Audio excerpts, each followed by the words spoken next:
सारे sir police के सताए हुए हैं जी। और एक सरकारी मास्टर है जो बदाना स्कूल में कार्य करता है जी कमलजीत जी। उसके सताए हुए हम इकट्ठा हुए हैं। तो किस मुद्दा ने लेकर इकट्ठा हो रहे हो आप? पीछे भी देख सको आपने होटल का 12 में विरोध कर रहे हो, तो होटल के कुछ कमी दिखाई दे रहा है कि कुछ आपने समस्या सामने आ रही समाज पे के पड़ रहा है, पूरा मामला एक बार आप सभी दर्शकों ने बता दो। जब कमलजीत मास्टर है जो जी कमलजीत डुल जो बदाना में कार्य करता है, जी सरकारी अध्यापक है, जिस टाइम उसने ये बिल्डिंग बनाई थी हम उसकी मंशा को समझ नहीं पाए थे कि वो किस मंशा से वो ये बिल्डिंग बनाने जा रहा है। जब यह बिल्डिंग पूरी तैयार हुई तो उसने यहाँ पे एक ओयो का नया नाम दिया गया, जिसमें कॉलोनी वाले इस बात से अनभिज्ञ थे कि यहाँ पे क्या होता है क्या नहीं, क्योंकि सारी महिलाएं हमारी माताएं बहनें हमारे घरों में रहती हैं, ठीक है ना। इनको पता था, किसी को महिलाओं को ये ओयो का नहीं पता कि यहाँ पे क्या काम करवाएगा ये। तो उसके द्वारा फिर क्या हुआ, हमारे को भी नहीं पता था, मार्केट वालों को भी, कि यहाँ पे क्या होता है, क्योंकि इन्होंने प्रचार ना बर्गर टिक्की ये चीज़ रखा के ये दिखाया था कि मैं रेस्टोरेंट खोल रहा हूँ, लेकिन हमारे को ये नहीं पता था कि सरकारी मास्टर की ऐसी मंशा होगी कि मैं यहाँ पे अनबालिग लड़कियों को और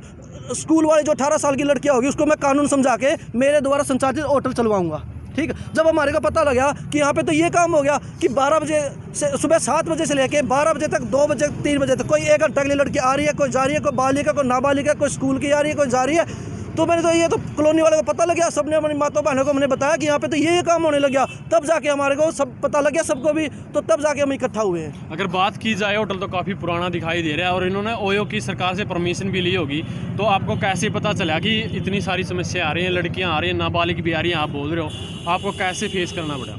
भाई साहब हमारे हैं छोटे छोटे बच्चे, ठीक है, और कोई हमारे बच्चों के कई 15 साल के भी किसी के बालक, हमारा परिवार यहीं पे रहता है, ठीक है। हमारी माताएं बहनें जो देखेगी कल को आने वाला जनरेशन या जो भविष्य है, जब उस बच्चे को ये पता लगेगा कि आप 17 साल के 18 साल के हो गए, आप किसी के साथ भी कहीं भी आ जा सकते हो, ऐसे गंदे काम होटल वालों में, मतलब एक तरफ हम एक बात और प्रशासन से पूछना चाहते हैं, प्रशासन चलो होगी बहुत अच्छी परमिशन दी होगी, मैं ये पूछना चाहता हूँ, एक तरफ तो ये सरकारी अध्यापक है जिसको हम प्रणाम करते हैं, गुरुओं में चरण करते हैं, और वो अपने ऐसी बिल्डिंग में ऐसे गंदे काम करवाता है, मतलब कि समझाता है कि कानून की आप ओयो में आओ, आपको कोई दिक्कत नहीं होगी, मैं आपको सुविधा दूंगा, पुलिस मेरी मुट्ठी में है। और मैं ये पूछ रहा हूँ कि प्रशासन ने उसको परमिशन कैसे दे दी? एक टीचर को अपने बारे में कल को क्या मैसेज आएगा सबके पास? हम ये पूछना चाहते हैं कि एक तरफ तो हरियाणा सरकार ये कहती है कि बेटी बचाओ और बेटी बचाओ, और एक तरफ जींद प्रशासन उसके अध्यापक सरकारी द्वारा ये मैसेज पहुँचवा रहा है कि सभी जगह कि आप युवा हो गए हो, यहाँ पे आके गंदे काम करो। हम पूछना चाहते हैं, आपने टीचर की बात की, आपने उनसे जाके कुछ बातचीत की?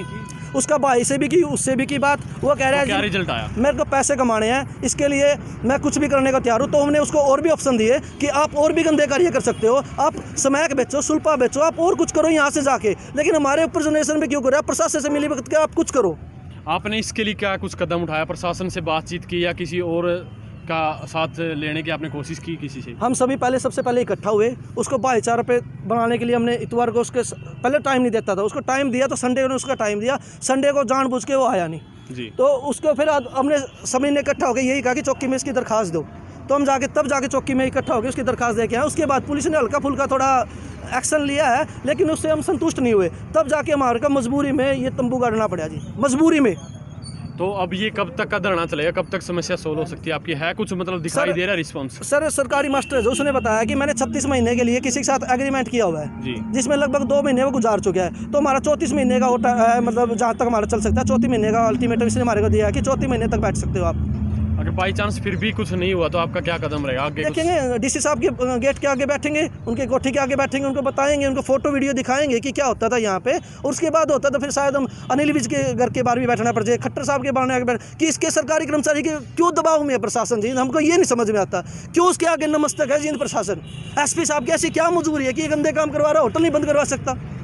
यहाँ पर देखने को प्रशासन भी दिखाई दे रहा है, कोई रोड़ा या कुछ झगड़ा ना हो जाए, तो इनका रिस्पांस क्या रहा है? आपका साथ दे रहे हैं या किस प्रकार से? नहीं, पुलिस प्रशासन अब साथ दे रही है, जब जनता इकट्ठी हुई है, तंबू लगा, तब से साथ दे रही है, लेकिन प्रशासन अंदर कॉलोनी वालों के साथ, क्योंकि मेरा मकान खुद लगता है पीछे लगा, पीछे वाला मेरा मकान है, तो इसमें बच्चे रह रहे हैं, इस करके जो है नहीं खाली हो अच्छा चल रहा है, पढ़ाई का काम होगा, टीचर पढ़ाते होंगे, फिर पूछताछ करी, फिर उरे की 2-4 माता आई पीछे की कह रही हूँ, तो पिछला गेट में को तो बहुत सारी लड़कियां हैं स्कूल की कॉलेज की, मैंने बेरंदा में कहा टीचर पढ़ाई करवा देंगे, मैं तो कई बार देख के बाल काटो में तो उतर गई, मैंने तो बेरे नहीं। कितनी उम्र की लड़कियां हैं यहाँ? मैंने तो 13-14 साल की उम्र की लड़की देखी। अच्छा, छोटी छोटी?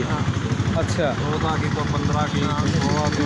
अच्छा, तो फिर आपने कभी पूछने की कोशिश नहीं करी क्यों गया? उनके ऑटो में तो उतरे, हाँ साथ में कोई लड़का हुआ है, साथ में मैंने के पता मैं कहूँगा लाइब्रेरी होगी और कुछ होगा, मेरे को तो ये भी नहीं पता था पूरी तरह का। हाँ जी। अभी पता लगा कि 2-4 अच्छा, कितना का ऑब्जेक्शन है इस होटल को? पूरा ऑब्जेक्शन है जी। हाँ। पूरा कदम उठाएंगे इसके बंद करने के लिए। हमें कहीं तक भी जाना पड़ेगा। सबके घर पर सबके बच्चे हैं, सबके लड़कियां हैं, हम भी औरतें हैं, हम भी समझते हैं, हम भी इज्जत दिलवाते हैं, ऐसी बात नहीं है। हम भी बिल्कुल बिल्कुल हम इज्जत के बगैर कुछ नहीं चाहते, सिर्फ इज्जत चाहते हैं। बिल्कुल बिल्कुल आदमी के पास इज्जत है, सब कुछ। अगर आदमी के भूखा सो जाओ कोई बड़ी बात नहीं है, लेकिन इज्जत होनी चाहिए आदमी के पास। बिल्कुल। हम इसके बिल्कुल विरोध में। छोटे छोटे लड़के हैं जिनको अपना